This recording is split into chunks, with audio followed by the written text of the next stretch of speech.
శ్రీకాకుళం జిల్లా సొంతబొమ్మాళి మండలంలోని మూలపేట్ పోర్టు వద్ద పోలీసులు భారీ భద్రత ఏర్పాటు చేశారు. పోర్టు పనులను అడ్డుకుంటామని టీడీపీ రాష్ట్ర అధ్యక్షుడు అచ్చెన్నాయుడు తన అనుచరుల వద్ద ప్రస్తావించడం కలకలం రేపింది.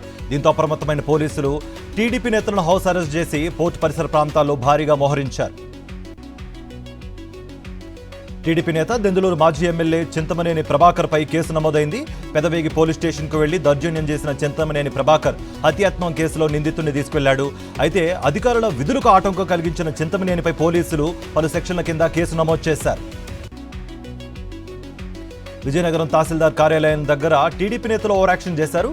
పోస్టల్ బ్యాలెట్లను స్ట్రాంగ్ రూమ్ లో భద్రపరచడానికి మాత్రమే ఓపెన్ చేసిన జాయింట్ కలెక్టర్ కార్తిక్ పై వాదనకు దిగారు. ఈ ప్రక్రియ అంతా వీడియోగ్రఫీ, సీసీ కెమెరాలు, సెంట్రల్ పోలీసుల సమక్షంలో జరిగిందని జేసీ వివరణ ఇచ్చారు.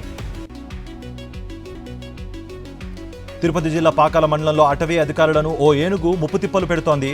వారం క్రితం అరగొండం సమీపంలో ఒకరిని, వెంగంపల్లి వద్ద మరో వ్యక్తిని ఏనుగు దాడిలో బలయ్యారు. దీంతో ఆ ఏనుగు పట్టుకునేందుకు అటవీశాఖ అధికారులు డ్రోన్ సాయంతో గాలింపు చర్యలు చేపట్టారు. బాపట్ల జిల్లా రేపల్లి నియోజకవర్గంలో ఈదురుగాలులతో కూడిన భారీ వర్షం కురిసింది. బానుడు వడగాలుల సెగకు అల్లాడుతున్న ప్రజలు చల్లని వాతావరణంతో ఆనందాన్ని వ్యక్తం చేస్తున్నారు. శ్రీ పద్మావతి శ్రీనివాసుల పరిణయ ఉత్సవాలు నేటి నుంచి 19వ తేదీ వరకు తిరుమలలో ఘనంగా జరగనున్నాయి.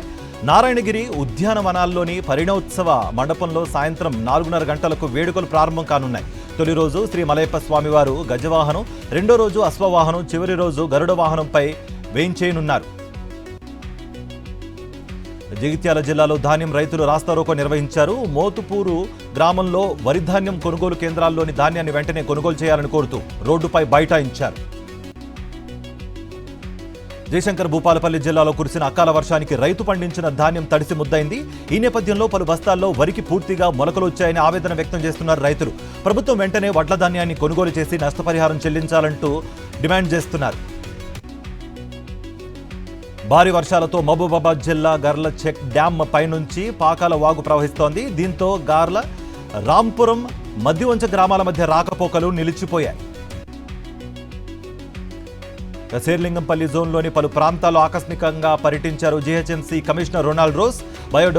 బయోడైవర్సిటీ, క్యూమార్ట్, డిఎల్ఎఫ్ రోడ్డు వరద నీరు సమస్యను పరిశీలించిన కమిషనర్ వెంటనే పరిష్కరించాలంటూ ఆదేశించారు. అవసరమైన బాక్స్ డ్రైన్ నిర్మాణాలకు ఆదేశాలు ఇచ్చారు. తెలంగాణ ఎగ్జిబిటర్స్ అసోసియేషన్ పిలుపు మేరకు సంగారెడ్డి జిల్లా పటాన్చెరు నియోజకవర్గంలోని సినిమా థియేటర్లు స్వచ్ఛందంగా బంద్ చేశాయి. ఆక్యుపెన్సీ తక్కువ ఉండడంతో నేటి నుంచి 10 రోజుల పాటు షోలు వేయొద్దని నిర్ణయం తీసుకున్నాయి.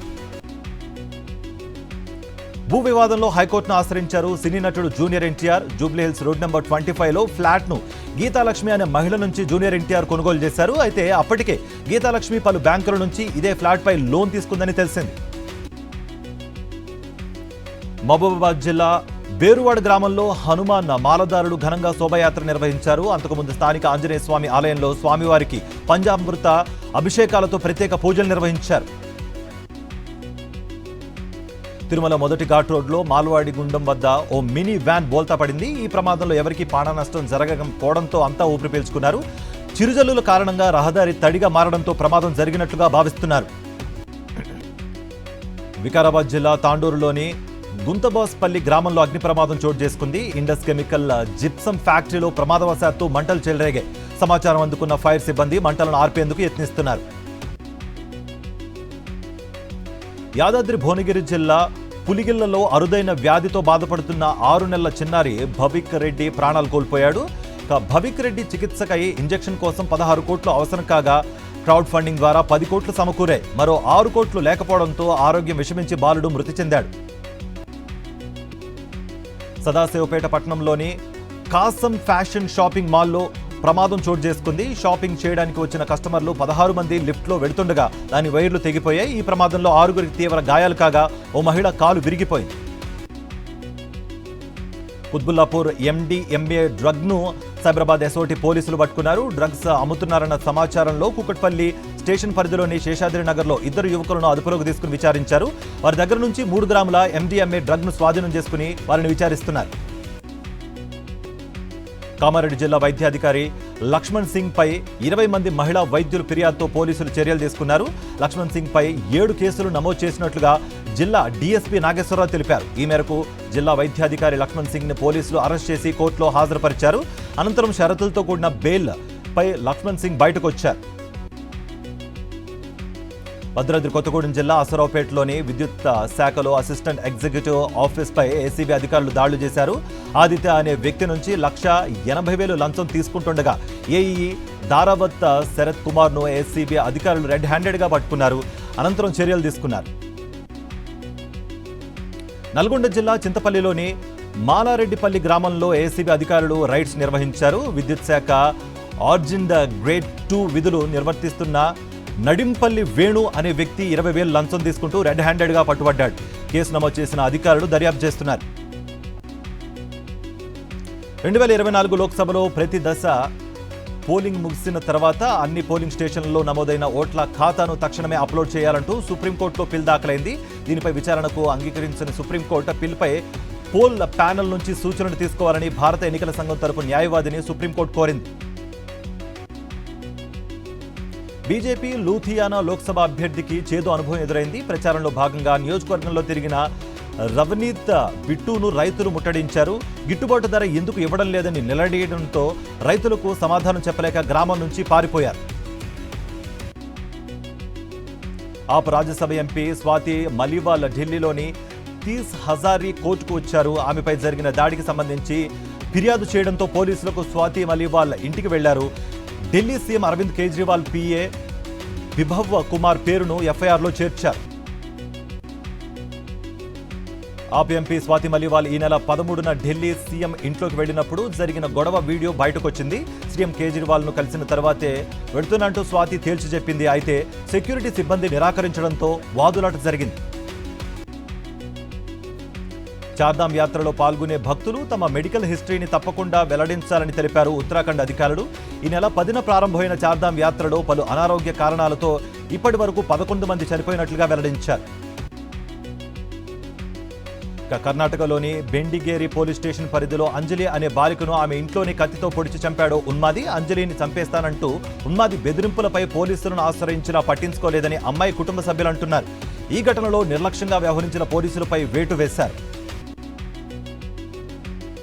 భారత బయోటెక్కు చెందిన కోవాక్సిన్తో ఆరోగ్య సమస్యలు వస్తున్నాయని మరో నివేదిక బయటకొచ్చింది. కోవాక్సిన్ తీసుకున్న వారిపై బీహెచ్యూలోని పరిశోధకులు జరిపిన అధ్యయనంలో భయంకర విషయాలు బయటకొచ్చాయి.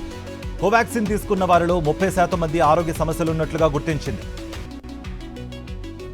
షుగర్ పేషెంట్స్ కు కేంద్రం తీపి కబురు చెప్పింది. మధుమేహం, గుండె, కాలేయ తదితర వ్యాధుల చికిత్సలకు ఉపయోగించే మందులు సహా 42 రకాల ఔషధాల ధరలను కేంద్రం తగ్గించింది.